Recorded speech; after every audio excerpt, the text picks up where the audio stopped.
같이 말씀 보도록 하겠습니다. 신약 성경 사도행전 2장 1절서부터 13절까지입니다.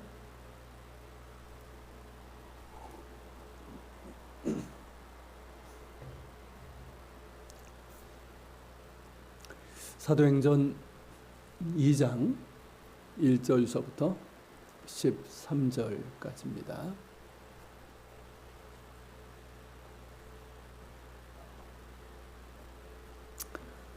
자주지나고 한 절씩 저와 함께 교독하겠습니다. 오순절 날이 이미 이르매 그들이 다 같이 한 곳에 모였더니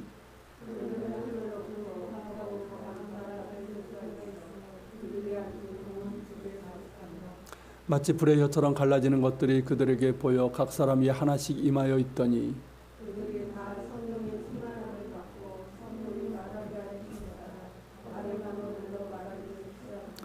그때 경건한 유대인들이 천하 각국으로부터 와서 예루살렘에 머물러 있더니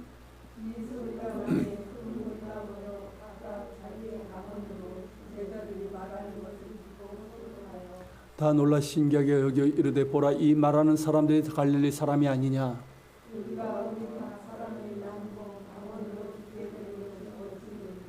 우리는 바데인과 메데인과 엘람인과 또 메소포타미아 유대와 갑바도기아 본도와 아시아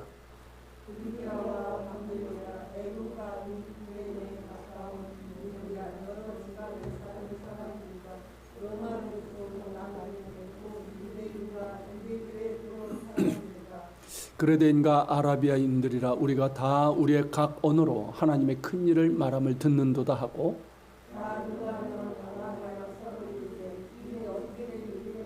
다 같이 또 어떤 이들이 조롱하며 이르되 그들이 세술에 취하였다 하더라. 아멘. 오늘 본문은 사도행전 2장이죠. 이 사도행전 2장은 사도행전 중에서 굉장히 중요한 부분이고 또 중요한 전환점이 되는 그런 사건들을 기록하고 있습니다. 사도행전뿐만 아니라 기독교 역사와 성경 전체에서도 매우 중요한 전환점이 되는 사건들입니다. 그 첫째는 이제 우리가 흔히 이제 오순절 성령 강림이라고 하는 이 사건이고, 두 번째는 이 성령 강림의 결과로서 주어진 이 베드로와 사도들이 이제 사람들에게 복음을 증거하게 되죠. 선포하게 되죠. 그리고 그로 인해서 3,000명이 더 되는 사람들이 집단으로 회심하게 된 일입니다. 그리고 세 번째로는 교회가 태동하게 된 일이죠. 이것이 한날에 이루어졌습니다. 그리고 이 모든 일들은 예수님께서 약속하시고 의도하신 대로 이루어졌습니다.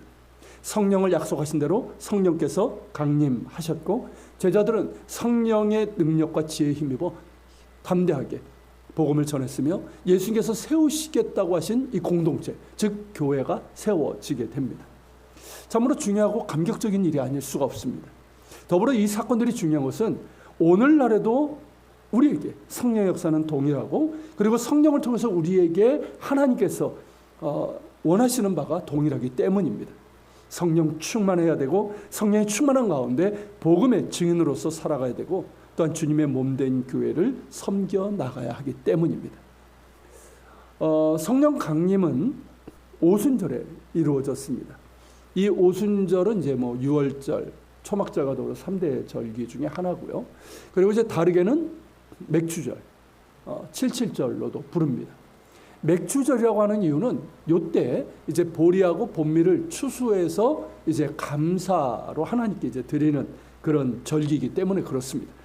그래서 이제 대대로 이 오순절, 이 맥추절은 이 농경 축제로, 추수 감사의 농경 축제로 그렇게 행해졌고, 오늘날에도 이스라엘 키부츠에 가면은 이 집단 농장인데요.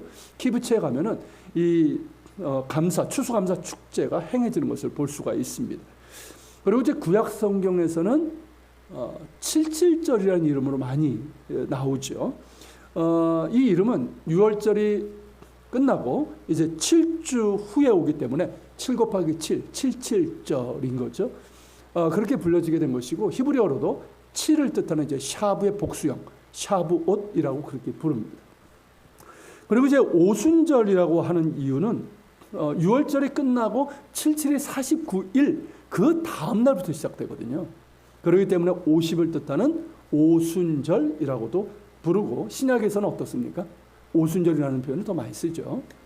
더불어서 이제 오순절을 율법 수여의 날로도 그렇게 부릅니다.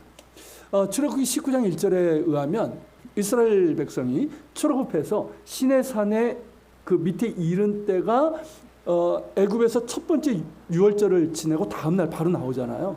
그로부터 44일째 되는 날이라고 나와요.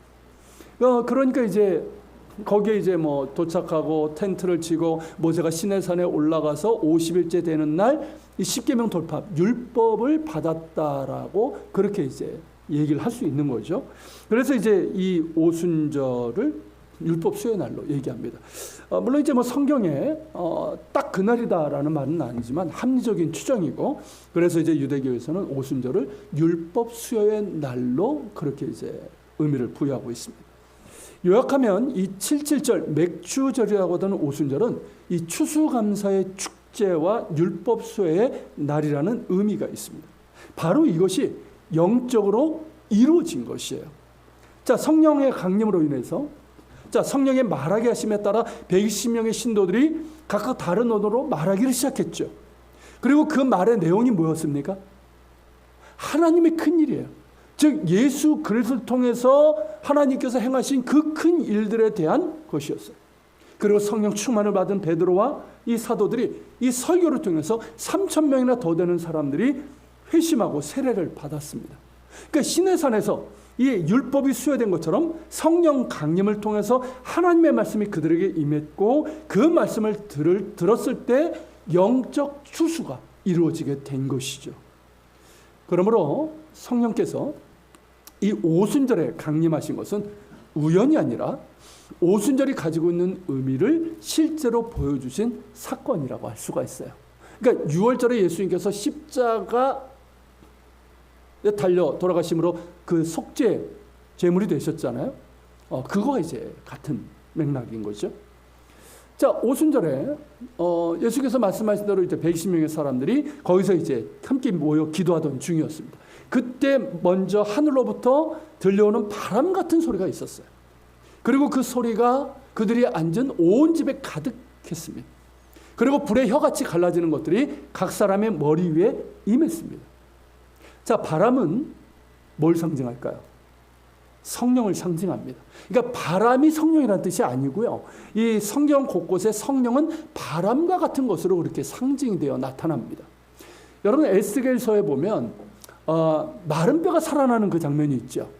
그 마른 뼈다귀들이 살아나서 살아있는 육체가 되고 군대가 되는 그때 결정적인 역할이 뭡니까? 하나님의 호흡이에요.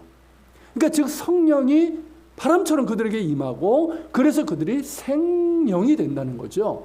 그리고 예수님께서도 니고데모에게 말씀하실 때 이 거듭남에 대해서 말씀하셨잖아요. 사람이 거듭남을 뭐에 비유하셨습니까? 성령으로 거듭나는 건데, 성령으로 거듭남은 마치 바람이 임의로 부는 것처럼, 바람이 어디서 부는지 모르잖아요. 언제 불지도 모르고. 그처럼 성령으로 거듭난 사람은 그와 같다는 것이죠. 그렇게 이제 바람의 비유를 하셨어요. 그리고 불은 하나님의 임재를 상징합니다. 시내산에서 모세를 처음 부르실 때도 어땠습니까? 불 붙는 떨기나무를 통해서 부르셨잖아요. 실제로 떨기나무가 불이 탄 게 아니에요. 불이 임한 거예요. 그리고 나중에 이제 시내산에서 모세에게 율법을 주실 때도 어떻습니까? 그때도 그 구름 가운데 불 가운데 임재하셨죠. 그리고 성경 곳곳에 하나님의 임재는 이 불과 연관이 있습니다.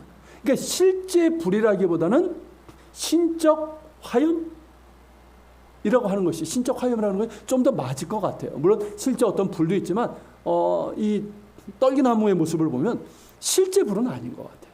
신적 화염이라고 할 수가 있을 것 같습니다. 어쨌든 그 불이 어느 한 사람에게만 임한 것이 아니라 120명 각자의 머리 위에 임했다는 거예요. 무슨 뜻입니까? 한 사람 한 사람마다 성령께서 임하셨다는 거예요. 즉 외적인 현상과 더불어서 그들 모두가 성령 충만을 받았다는 것입니다. 그러면서 그들이 성령 충만을 받아서 성령의 말하게 하심에 따라 다른 언어로 말하기를 시작했다는 거예요. 로마 제국은 여러분들이 아시는 것처럼 여러 민족의 언어와 또 지역적인 사투리들이 있었는데 그 언어들로 말하기를 시작했다는 거예요. 그러자 오순절, 이 오순절은 유월절 이후에 있기 때문에 이 3대절기니까 유대인들이 많이 있었고요. 그리고 이제 유월절하고 오순절은 불과 이제 뭐 한 달 반 정도밖에 안 되잖아요. 지금 뭐 교통이 발달된 것도 아니고. 그래서 먼 지역에 있는 사람들은 유월절에 와가지고 오순절까지 지내고 돌아갔단 말이죠. 그러니까 꽤 많은 사람들이 있었어요. 유대인들뿐만 아니라 유대교로 개종한 이방인들도 있었단 말이죠. 근데 그들이 이 소리를 들은 거예요. 120명이 갑자기 이렇게 얘기하니까 안 들립니까? 그러니까 이 언어들을 들었고 그러면서 자기가 살고 있는 그 지역의 언어란 말이죠. 그러니까 놀라며 기이하게 여겼습니다. 9절서부터 11절에 보면 최소 15개 언어인데 실제로는 이것보다 더 많은 언어죠. 그 당시에 알려진 민족의 수가 153개 민족이었다고 생각을 하면 제 생각엔 그래요. 120명이 120개의 언어로 그렇게 말하지 않았을까 그렇게 생각을 합니다. 어쨌든 이렇게 이제 수많은 언어들로 이렇게 막 한 장소에서 막 그 언어들이 쏟아져 나오는데 그날만큼은 예루살렘의 그 어떤 통역도 필요하지 않았다는 거예요. 아시는 것처럼 우리는 언어의 장벽 가운데 살고 있죠. 그래서 우리나라만 벗어나도 이제 언어적인 장벽을 느껴요. 그리고 이제 외국 어떤 지역에 가면 그 언어를 모르면 통역의 도움을 받아야 이해를 할 수가 있습니다. 한미 정상회담 뭐 열렸잖아요. 거기서도 통역이 필요하고 이 통역의 중요성은 굉장히 큽니다. 저 역시 이제 통역의 중요성을 경험을 했는데 제가 이스라엘에서 이제 목회를 할 때 유대인 성도들이 예배를 함께 드렸습니다. 한인 중심의 교회였지만 유대인들이 적게는 5명, 많게는 10명 가까이 이렇게 있으면서 함께 예배를 드리고 교제하면서 이게 공동체를 이루었어요. 그리고 가끔씩 외국인들도 왔습니다. 참 아름다운 모습이죠. 에베소서 2장에 보면 뭐 우리 교회 이름이지만 예수님 안에서 유대인과 이방인들이 예수 그리스도 안에서 한 성령 안에서 아버지께 나아가는 모습이 있잖아요. 그런 모습이기 때문입니다. 이것은 예수님 안에서만 가능한 일입니다. 예수님 안에서 거듭난 사람들이 서로를 용납하고 사랑하며 하나 되는 일이기 때문입니다. 이게 교회죠. 자, 그때 예배를 드리면서 이 찬양은 우리 찬양과 히브리 찬양을 같이 불렀어요. 우리말 찬양은 유대인들이 모르잖아요. 그래서 이제 제가 발음을 히브리어로 다 표기하고 그리고 나중에 그 뜻을 좀 알려주었습니다. 그리고 이제 설교는 같이 섬기는 우리 평신도 몇 분이 이렇게 좀 통역을 해줬어요. 히브리 대학에서 공부하는 자매가 통역한 적도 있고 주로 우리 평신도 선교사들이 있었는데 그분들이 이제 통역을 해줬습니다. 근데 보니까 이 통역이 굉장히 중요하더라고요. 그러니까 이게 단순히 히브리어를 안다고 되는 것이 아니라 통역의 기술이 있더라고요. 통역의 기술. 한국말도 잘해야 되고. 그러니까 이제 통역이 부족하면 듣는 사람이 제 설교를 이대로 이해하지 못하고 어떤 경우에는 제가 얘기한 것과 다르게 전달되고 이해하는 경우도 있었어요. 그리고 통역을 잘해도 어떻습니까? 완벽하게 전달되기는 어려운 거예요. 이게 통역의 한계인 거죠. 하지만 오순절 예루살렘에서는 통역이 필요하지 않았습니다. 모든 사람들이 자신이 태어난 곳의 언어로 이해할 수 있었기 때문에 그래요.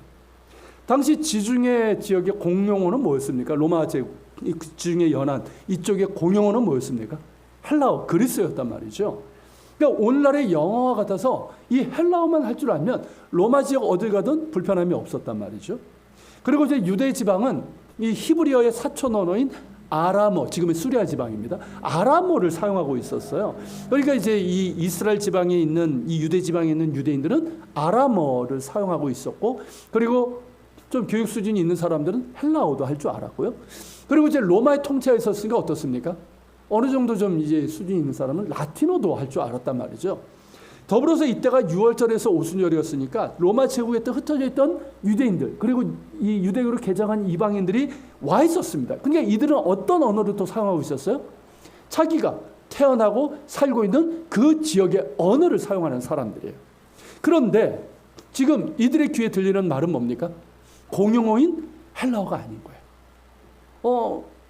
이스라엘 지역에 사는 유대인들이 쓰고 있는 아람어도 아니고 라틴어도 아닌 거예요. 자신들이 살고 있는, 자신들이 태어나서 살고 있는 그 지역의 언어인 거예요.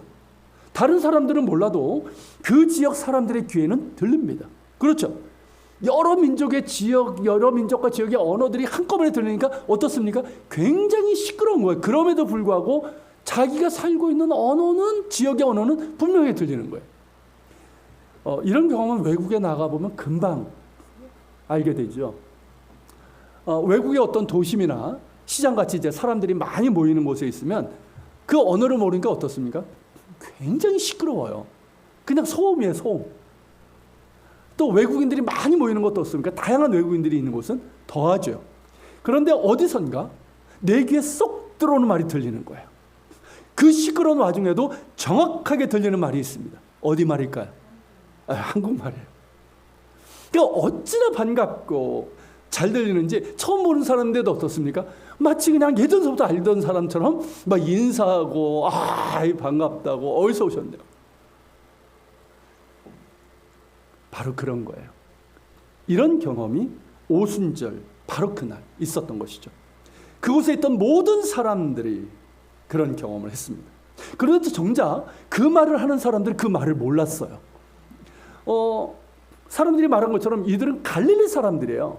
즉 갈릴리 촌놈이란 뜻이에요.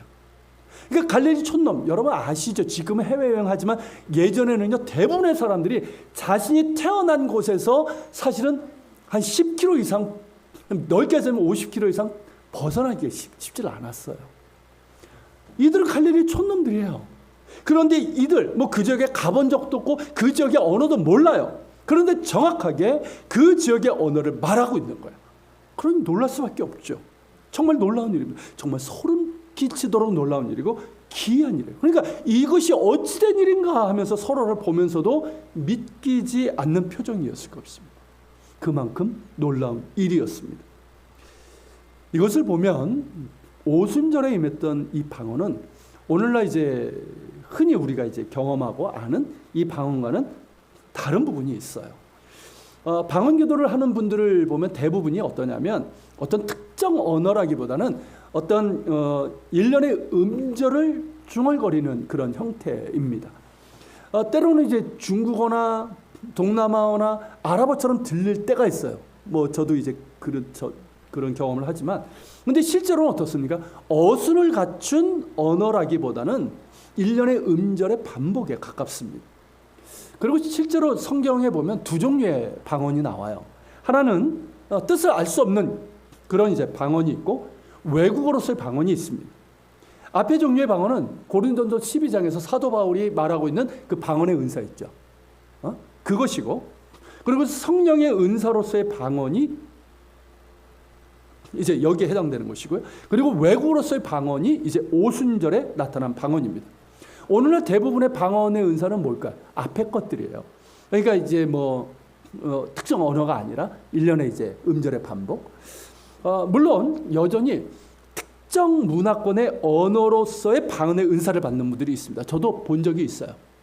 그리고 제가 이제 간접적으로 들은 이야기인데, 어느 집에 아이가 교회를 다니게 되었습니다. 그런데 철저한 유교 집안이어서 할아버지가 못 다니게 했어요. 매를 때리기도 하고 막 그랬는데도 그래도 교회를 다니게 되는 거예요. 그래서 이제 아이가 교회를 계속 그렇게 다니니까 아예 방에 가두어 버렸어요. 몇 날 며칠이 지났는데 방 안에서 아이의 작은 목소리로 웅얼거리는 그런 소리가 들리는 거예요. 가까이서 가서 이렇게 들어보니까 일본어예요. 일본어로 기도를 하고 있더라는 거죠. 할아버지는 일제시대 때 학교를 다녔기 때문에 일어를 잘 압니다. 그런데 이 손자는 어떻습니까? 일어를 몰라요. 가르쳐준 적도 없고 학교에서 배운 적도 없어요. 그런데 일본어로 기도를 하더라는 거죠. 그냥 하는 것이 아니라 정말 일본 사람이 하는 것처럼 유창하게 하더라는 거예요. 그런데 그 기도를 들어보니까 아이가 믿는 하나님이 진짜이고 참 하나님을 예배하는 일을 네가 박해하고 있다고 책망하는 내용인 거예요. 그런데 그 기도를 듣는데 자기가 꼼짝도 못하겠다는 거예요. 그러면서 눈물이 터졌고 자신의 죄를 회개하게 되었답니다. 그렇게 해서 이 할아버지는 예수님을 영접하게 됐고 그렇게 온 집안이 예수 믿게 되었다는 거예요. 여러분 실제 있었던 일이고요. 이런 일들이 선교지에서, 우리나라에서도 선교 초창지에서 곳곳에서 일어났던 일들이에요. 이런 일들이 일어나고 있습니다. 이에 대해서 우리는 뭐 한 가지밖에 설명할 수밖에 없겠죠. 그것은 하나님께서 자신이 원하는 대로 하시는 것이고요. 그리고 이제 이렇게 이제 특정 언어, 실제 외국어로서의 방언의 은사를 주시는 경우는 다른 방법으로는 다가가기 힘든 사람이나 공동체에게 복음을 전하기 위해서. 그리고 누군가 극심한 고난과 핍박 가운데 있을 때 하나님께서 그들에게 다가가시는 방법 중에 하나라는 거예요. 그래서 전혀 모르는 그런 외국어 방언을 하게 하셔서 그가 예수 그리스도의 복음을 믿게 하시거나 그 심한 고난과 핍박 가운데 있는 이들을 위로하시고 굳건하게 하시는 것이죠. 오순절에 바로 그 일이 일어난 거예요. 사람들은 이 오순절 성령 강림 그리고 이제 방언을 보면서 방언이라는 놀라운 현상에 집중을 합니다. 그렇지만 여기서 포인트는 방언이라는 현상이 아니라 방언을 통해서 어떤 일이 일어났는가 하는 거예요. 방언을 통해서 로마 제국 전역에서 몰려든 유대인들과 유대교로 개정한 이 이방인들이 하나님의 큰 일을 듣게 되었다는 거예요. 그들에게 하나님의 큰 일이 전파되었다는 거예요. 여러분, 하나님의 큰 일이 뭡니까? 하나님이 세상을 이처럼 사랑하사 독생자를 주셨으니 이는 그를 믿는 자마다 멸망치 않고 영생을 얻게 하려 함이라. 성경의 약속대로 하나님께서 독생자 예수 그리스도를 우리에게 되어주셨고 또한 하나님 나라의 복음을 전해주셨고 또한 십자가에서 우리의 죄를 대신해서 십자가에 달리시고 부활하신 그 일을 얘기하는 거예요. 뭡니까? 바로 복음이죠. 예수 그리스도의 복음이에요. 이 복음을 성령의 말하게 하심에 따라 자신이 전혀 모르는 언어로 말하게 하셨고 로마 전역에서 온 유대인들과 유대교를 개종한 이방인들이 이 복음을 듣게 된 것입니다. 그리고 다음 주에 보겠지만 자, 이렇게 자기가 사는 지역의 언어로 하나님의 큰 일을 듣게 된 사람들이 놀라고 귀하게 여겼을 때 그때 성령 충만을 받은 베드로와 그리고 사도들이 복음을 선포하죠. 그리고 3,000명이나 더 되는 사람들이 회심하고 세례를 받게 됩니다. 아울러서 이때 복음을 듣고 회심한 사람들이 자신들이 사는 지역으로 돌아가서 교회라는 공동체를 이루게 돼요. 그 중에 하나가 뭡니까? 그렇게 해서 세워지게 된 교회가 뭡니까? 그게 로마 교회예요. 그 교회에 보낸 편지가 사도 바울이 보낸 로마서입니다. 로마 교회는 사도들이 세운 교회가 아니에요. 이 오순절에 성령 강림을 통해서 하나님의 복음을 들은 그 사람들이 변화되고 다시 돌아가서 세워진 교회인 거예요. 여러분 어떻습니까? 이 오순절 성령 강림을 통해서 나타난 방언은 단지 놀라운 현상이 아니라 온 세상에 예수 그리스도의 복음이 전파되어서 세상을 회복하시려는 하나님의 계획이 시작되는 서곡과 같은 그런 사건이에요. 그 서곡처럼 복음은 예루살렘과 온 유대와 사마리아 땅끝까지 전파되게 됩니다. 그래서 모든 민족과 족속의 언어로 하나님의 큰일, 곧 예수 그리스도의 복음이 전해지고 사람들이 하나님께로 돌아오는 일들이 일어나는 것이죠. 그때부터 지금까지 일어나고 있고 앞으로도 일어나게 될 것입니다. 언제까지? 주님 다시 오시는 그날까지. 할렐루야. 여러분, 우리가 성령 받아야 되고 성령 충만해야 되는 이유가 바로 여기에 있는 것입니다. 성령 받으면 우리도 전혀 모르는 외국어를 하게 된다, 그 뜻이 아니에요. 그랬으면 좋겠지만 제가 예전에 그런 기도하는 친구들도 봤어요. 영어 공부해야지만 이게 힘들잖아요. 그러니까 주님 저에게 방언의 은사를 주시오, 기도하는 애들도 봤어요. 그래서 제가 공부해 이러고 말하는데 이 뜻은 뭐냐면 예수님께서 말씀하신 것처럼 성령이 임하시면 권능을 받고 복음의 증인이 될 수 있기 때문입니다. 성령은 하나님의 영이시고 그리스도의 영이십니다. 누구든지 성령이 아니고서는 예수를 주라 시인할 수 없다고 하셨습니다. 성령은 예수 그리스도를 증언합니다. 그러므로 성령 충만한 사람은 예수님으로 충만해지는 거예요. 예수님으로. 그리고 예수님을 전하게 되는 것이죠. 내 안에 예수 생명으로 가득한데 어찌 가만히 있을 수 있겠습니까? 전할 수밖에 없고 순종하여 복음을 전할 때 성령께서 예수 그리스도의 복음을 담대히 전할 수 있는 능력과 지혜를 더해 주십니다. 성령 충만한 공동체 역시 복음 전도에 대한 열정이 있습니다.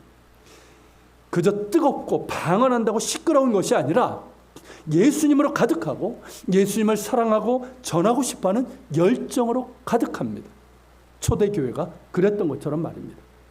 지금까지의 부흥의 역사는 성령 충만한 사람들의 순종을 통해서 이어져 왔습니다. 우리 교회도 그러한 공동체가 되길 소망합니다. 사실 이 부분이 절실하게 우리에게 필요한 부분입니다. 성령 충만이죠. 성령 충만한 성도, 성령 충만한 교회가 되어야 합니다. 성령과 관련해서 분명한 사실은 뭐냐면 하나님은 우리에게 성령 주시기를 원하신다는 거예요. 믿으십니까? 그리고 우리는 그저 사모하는 마음으로 구하기만 하면 된다는 사실이에요. 이에 대해서 예수님께서 누가복음 11장에서 말씀하셨어요. 제가 읽어드릴게요. 또 내가 너희에게 이르노니 구하라 그리하면 너희에게 주실 것이요 찾으라 그리하면 찾아낼 것이요 문을 두드리라 그리하면 너희에게 열릴 것이니 구하는 이마다 받을 것이요 찾는 이는 찾아낼 것이요 두드리는 이에게는 열릴 것이라. 너희 중에 아버지 된 자로서 누가 아들이 생선을 달라 할 때 생선 대신 뱀을 주며 알을 달라 하는데 전갈을 주겠느냐. 너희가 악할지라도 좋은 것을 자식에게 줄 줄 알거든 하물며 너희 하늘 아버지께서 구하는 자에게 무엇을? 성령을 주시지 않겠느냐. 이 말씀을 하셨어요. 이 말씀처럼 하나님은 우리에게 좋은 것을 주시길 원하십니다. 그 좋은 것에 가장 좋은 게 뭐겠어요? 성령이라는 거예요. 하나님은 우리에게 성령을 주시길 원하십니다. 그럼에도 우리가 받지 못하는 까닭은 뭘까요? 구하지 않기 때문이라는 거예요. 구하지 않기 때문에. 성령에 대해서 무지함이 있어요. 구하질 않아요. 사모하지도 않는다는 거죠. 주님은 우리에게 성령 받으라 하십니다. 그리고 성경은 우리에게 성령 충만을 받으라고 하십니다. 여러분 성령 충만을 사모하며 구하시길 바랍니다. 정말 열심히 기도하는 가운데 구하고 찾고 두드리는 여러분 되시길 바랍니다. 사모함으로 마음으로 찾고 구하고 두드리는 자에게 좋은 것을 주시는 하나님께서 성령을 주실 것입니다. 성령 충만을 사모하고 그러면서 구하고 하나님이 자신을 찾는 모든 자에게 성령 주실 것을 의심하지 말아야 됩니다. 예수님께서 말씀하신 것처럼 바람이 임의로 불듯 어떻게 성령이 내 안에 충만히 거하시고 또 어떤 모습으로 나타날지 우리는 모릅니다. 그러나 분명히 성령의 충만함으로 응답해 주실 것입니다. 그렇게 우리가 성령을 받고 성령의 충만함을 받으면 우리 가운데 예수님께 대한 굳건한 믿음과 뜨거운 열정이 일어나게 될 것입니다. 이건 여러분들도 경험적으로 아실 거예요. 성령 충만은 우리로 하여금 예수님께 대한 굳건한 믿음 그리고 뜨거운 열정을 일으켜 세우십니다. 그리고 담대히 복음을 전하는 주님의 증인이 될 것입니다. 더불어서 성령께서 우리를 예수님의 사람으로 만들어 가시고 하나로 이끌어 가실 것입니다. 여러분 성령 충만은 성령의 능력으로 임하는 것인데 그것은 단지 어떤 방언이나 예언이나 치유의 은사만을 의미하는 것이 아니에요. 성령의 능력은 뭡니까? 우리를 새롭게 하시는 능력이에요. 꼭 기억하십시오. 성령의 능력은 뭐냐면 우리를 새롭게 하시는 능력이에요. 우리 가운데 믿음을 일으키시고 죄에 대해서 민감하게 하십니다. 그리고 하나님의 말씀을 깨닫게 하시고 하나님의 뜻에 순종하게 하십니다. 우리의 심령을 부드럽게 하시는 거예요. 그리고 온유하게 하시고 겸손하게 하십니다. 그래서 성령의 열매를 맺게 하시는 거예요. 이것이 성령의 능력이고 성령 충만입니다. 만일 성령 받았다 하는데 이런 변화가 열매가 없다면 그 사람이 정말 성령을 그거는 그냥 은사라는 선물 받았을 뿐이지 성령 충만은 아니에요. 성령 받은 사람, 성령 충만한 사람은 성령께서 새롭게 하시는 변화가 일어납니다. 성령께서 이끄시는 믿음과 삶의 모습과 방향은 우리를 새 사람으로 이끄시는 거예요. 그래서 예수님 닮게 하시고 하나님께 영광 돌리는 모습으로 나타나게 되는 것입니다. 성령 받기를 사모하시고 성령 충만을 구하시길 바랍니다. 성령께서 우리를 하나 되게 하시는데요. 그 하나 되게 하심은 오순절 성령 강림으로 인해서 일어난 일에서 잘 나타납니다. 자, 성령 충만을 받은 120명의 신도들이 각기 다른 언어로 말하자 자신들이 사는 지역의 그 언어로 이제 알아듣게 되잖아요. 그러면서 그 내용이 똑같았어요. 다른 것이 아니라 똑같았어요. 그 언어는 다 다르지만 내용은 똑같은 거예요. 예수 그리스도의 복음이죠. 그러니까 어떻습니까? 모두가 소통하는 일이 일어난 거예요. 이게 놀라운 일이에요. 언어는 다 다른데 소통이 일어난 거예요. 여러분, 이는 바벨탑의 저주가 잠시지만 풀리는 사건입니다. 여러분, 창세기 11장에 보면 바벨탑 사건이 나오죠. 이 바벨탑 사건은 뭔지 아십니까? 그래서 사람들이 탑을 쌓아서 하늘처럼 이렇게 높아지려고 했다. 하나님처럼 높아졌다. 그것이 본질이 아니에요. 이 바벨탑 사건엔 뭐가 문제냐면 사람들이 에덴을 다시 만들려고 했는데 누구 없는? 하나님 없는 에덴을 만들려고 했던 거예요. 즉 하나님 없는 유토피아를 만들려고 했던 거예요. 지금도 우리가 끝없이 그 일을 하고 있지 않습니까? 이로 인해서 하나님이 진노를 사서 언어가 갈라지고 그래서 소통할 수 없게 되어 분열과 갈등이 일어나게 되고 세계 곳으로 흩어지고 말았습니다. 그런데 오순절에는 거꾸로 세계 곳곳에 흩어져 살던 사람들이 한 곳에 모였고 그곳에서 언어가 소통되는 놀라운 경험을 하게 된 거예요. 잠시지만 바벨탑의 저주가 풀린 것이고 언어를 통해서 소통하며 하나가 되는 순간이었습니다. 그리고 또 더욱더 중요한 것은 성령 강림으로 이 120명의 사람들이 하나가 되었다는 사실이에요. 자, 예수님께서 예루살렘을 떠나지 말고 아버지께서 약속하신 바 내가 너에게 말한 바 성령을 기다리고 하셨죠. 그리고 그들은 예수님의 말씀에 따라서 마가의 다락방이라고 하는 2층 홀에서 함께 모여서 힘써 기도하는 가운데 흩어졌던 마음들, 지난주에 말씀드렸죠. 그 흩어졌던 마음들이 하나로 모아지는 중에 있었습니다.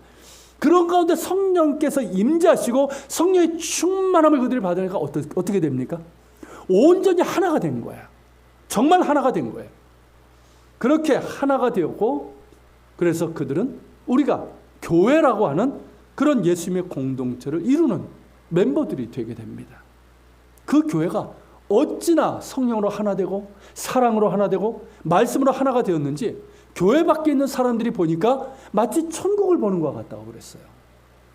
그들이 하나 되어 하나님을 예배했고 하나 되어 서로를 사랑했고 하나 되어서 교회를 섬기고 복음을 전했습니다. 성령 안에서 하나됨이 초대교회의 특징이었고 능력이었습니다. 여러분, 여기에서도 우리가 성령 받아야 되고 성령 충만을 삼아야 되는 이유가 있습니다. 진정한 거듭남을 위해서, 정말 우리가 예수님의 사람으로 새로워지고 변화되기 위해서, 예수님을 닮은 사람으로 성숙해지고 열매 맺기 위해서 성령 충만을 사모해야 됩니다. 우리가 서로 하나 되기 위해서, 하나 되어 예배하고 하나 되어 사랑하고 하나 되어 복음을 전하고 하나 되어 교회를 섬기고 세워나가기 위해서 성령 받아야 되고 성령 충만을 사모해야 됩니다. 하나됨은 그저 하나 되는 걸로 끝나는 것이 아니에요. 하나님은 하나 되는 공동체를 통해서 일하십니다. 성령으로 하나 되고 사랑으로 하나 되는 공동체를 통해서 영광을 받으십니다. 우리가 성령 충만한 사람들, 그리고 성령 충만한 공동체가 되기를 소망합니다. 그런데 우리가 성령 충만을 받기 위해서는 무엇보다 말씀과 기도 생활에 힘써야 됩니다. 너무나 당연하지만 이것 없이는 성령 충만을 받을 수가 없습니다. 성령은 어떤 신비한 능력이나 에너지가 아닙니다. 그저 기도 가가지고 이렇게 줄 서서 손잡고 따따따따 한다고 받아지는 게 아니에요. 그거는 은사일 뿐이지 성령 충만은 아니에요. 여러분, 우리가 방언받기 위해서 성령을 구하는 것도 아닙니다. 성령은 진리의 영이십니다. 말씀의 영이십니다. 성령의 조명하심을 구하면서 날마다 하나님의 말씀을 열심히 읽고 묵상하십시오. 공부하세요. 그리고 설교를 들을 때도 성령을 구하면서 집중하여 들으십시오. 내 귀를 열어주시고 내 눈을 열어주시고 말씀을 잘 듣고 내 심령 가운데 뿌리 내려질 수 있도록 그렇게 구하면서 성령을 구하면서 집중해서 들으시길 바랍니다. 그리고 기도에 힘쓰십시오. 예수께서 말씀하신 것처럼 성령을 사모하는 마음으로 구하고 찾고 두드리며 그렇게 기도하시라는 거예요. 성령 충만을 구하고 성령의 능력과 지혜를 구하십시오. 구하는 자에게 성령을 주실 것입니다. 더불어서 거룩과 사랑과 순종의 삶을 살아가십시오. 그 손에 죄가 가득한 사람은 성령 충만을 받을 수 없습니다. 죄로부터 돌이켜 회개하고 거룩한 삶을 회복하십시오. 그리고 거짓과 게으름에서 벗어나야 됩니다. 거짓과 게으름에서 벗어나 정직하고 열심으로 주어진 일들을 감당하십시오. 그리고 주님의 사랑을 받은 자답게 용서하고 사랑하십시오. 겸손히 나를 낮추고 남을 높게 여기면서 섬기는 자가 되시기를 힘쓰십시오. 성령 충만은 사랑이에요. 다른 것 아니에요. 성령 충만은 용서하고 사랑하는 거예요. 로마서 12장의 말씀처럼 여러분들의 몸과 삶 전부를 하나님이 기뻐하시는 거룩한 산 제물로 드리기를 힘쓰십시오. 이것이 하나님께서 기뻐하시는 영적 제사예요. 예배예요. 그리고 이 세대를 본받지 말고 마음을 새롭게 함으로 변화를 받아 하나님의 온전하시고 선하시고 기뻐하시는 뜻이 무엇인지를 분별하여 그 뜻에 순종하는 삶을 살아가십시오. 바로 여기에 성령 충만의 길이 있는 거예요. 그리고 여러분들이 이런 말씀과 그런 기도의 삶, 그리고 거룩과 사랑과 순종의 삶을 살아간다면 그 자체가 뭘까요? 이게 성령 충만의 증거인 거예요. 여러분, 오늘 성령 강림 주일 오순절에 임했던 이 성령 강림 사건은 또다시 재현되는 것은 아닙니다. 우리가 예수님을 정말 구주로 고백했다면 성령은 우리 안에 계십니다. 그러기에 성경은 우리에게 말씀하시는 거예요. 성령을 소멸시키지 말라고. 성령 충만을 사모하라고. 우리 안에 계신 성령님이 저도 충만하게 거하셔서 정말 성령의 능력과 지혜로 그렇게 믿음 생활하고 세상 가운데 살아가고 또 주님의 부활의 복음의 증인으로 살아가면서 하나님께 영광 돌리는 사람이 되라는 거예요. 예수 닮은 열매를 맺어가는 사람이 되라는 거예요. 그런 우리가 될 수 있기를 바랍니다. 그래서 성령 충만한 여러분 되시고 또 성령 충만한 우리 예한교회가 되어서 정말 하나님께 영광 돌리고 성령의 역동적인 그런 사역이 나타날 수 있기를 소망하며 축원합니다. 같이 기도합시다. 오늘 말씀을 기억하면서 같이 기도합시다. 주님, 오늘은 오순절 성령 강림 주일입니다. 오늘 이 본문을 우리가 함께 나눴습니다. 주님 말씀하신 것처럼 성령 받기를 사모하게 하시고 성령 충만을 사모하게 하소서. 아직 예수님을 영접하지 못했다면 그 마음을 열어주셔서 예수님을 주라 시인하게 하시고 또 이미 믿고 있는 사람, 즉 성령이 내 안에 내주하시는 그런 사람들은 성령을 소멸시키는 일이 없도록 하여 주시옵소서. 성령 받기를, 성령 충만을 사모하게 하여 주옵소서.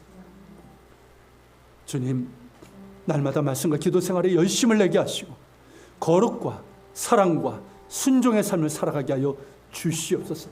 그래서 성령 충만하여 우리도 복음의 증인 되게 하시고 하나 되게 하시고 주님의 영광을 드러내는 그런 성령 충만한 사람, 성령 충만한 공동체가 되게 하여 주시옵소서. 우리 같이 기도하며 주님 앞에 나갑시다. 거룩하신 주님, 이 시간 기도하며 주님 앞에 나아갑니다. 거룩하신 하나님, 한 것을 도와주시옵소서. 성령 충만히 사모합니다. 우리가 해본 주님, 거룩한 삶을 살게 하시고 정말 주님을 높이옵소서. 기도의 아무도 더 힘쓰게 하시고 구하고 찾고 두드리게 하여 주시며 떠난 거룩한 삶,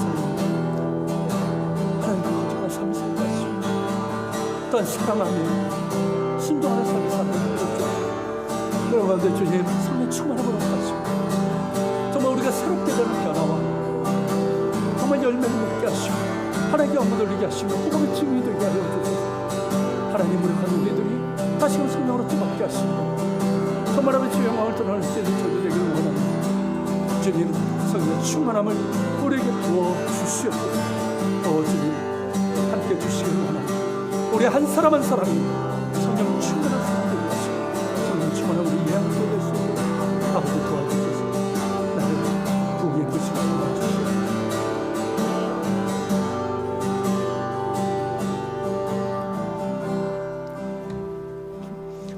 거룩하신 성령님, 우리에게 충만히 임하여 주옵소서. 예수님의 말씀처럼 구하고 찾고 두드립니다. 날마다 그렇게 사모하며 성령 충만을 구할 때 우리에게 좋은 것으로 주시는 하나님께서 우리에게 성령 충만을 주실 것입니다. 성령의 능력과 지혜를 주시고 또 은사도 허락해 주실 줄로 믿습니다. 이를 위하여 날마다 말씀과 기도 생활에 힘을 내게 하시고 열심을 내게 하시고 우선순위가 있게 하여 주시고 또한 거룩한 삶, 죄로부터 돌이키는 거짓과 게으름으로부터 돌이키는 거룩의 삶을 살게 하시고 또 용서하며 사랑하게 하시고 순종하게 하여 주시옵소서. 그래서 성령 충만함을 입어 무엇보다 새롭게 하시는 성령의 능력을 경험하게 하시고 그래서 예수 닮은 사람으로 성숙해지며 열매 맺게 하여 주옵소서. 그래서 하나님께 영광 돌리게 하시고 또 담대히 예수 그리스도의 복음을 전할 수 있는 증인의 삶을 살아갈 수 있도록 도와주시옵소서. 우리 성도들 한 사람 한 사람이 주님 성령의 충만함을 입어 다시금 일어서게 하시고 하나님 영광 돌리게 하시고 우리 예한교회가 그러한 교회가 되게 하여 주시옵소서. 오늘도 주님 예물을 주께 드립니다. 10의 1조를 드리고 감사 예물을 드리고 주일의 예물을 또 기도 예물을 주께 드립니다. 기쁘게 받으시고 흠양하여 주시옵소서. 이제는 우리 주 예수 그리스도의 은혜와 아버지 하나님의 그 크신 사랑과 성령님의 감화감동 교통 역사심이 주님 말씀하신 대로 성령의 충만함을 사모하며 예수 열매, 성령의 열매를 맺는 자가 되어 하나님께 영광 돌리고 또 예수 그리스도의 복음을 전하는 증인으로서 살아가길 원하는 우리 모든 지체들 머리 위에 또 우리 예한교회와 이 땅에 있는 교회들, 조국 대한민국과 북한 땅 이스라엘 땅에 세계 곳곳에서 복음을 전하는 선교사들과 박해적에 있는 그리스도인들 머리 위에 함께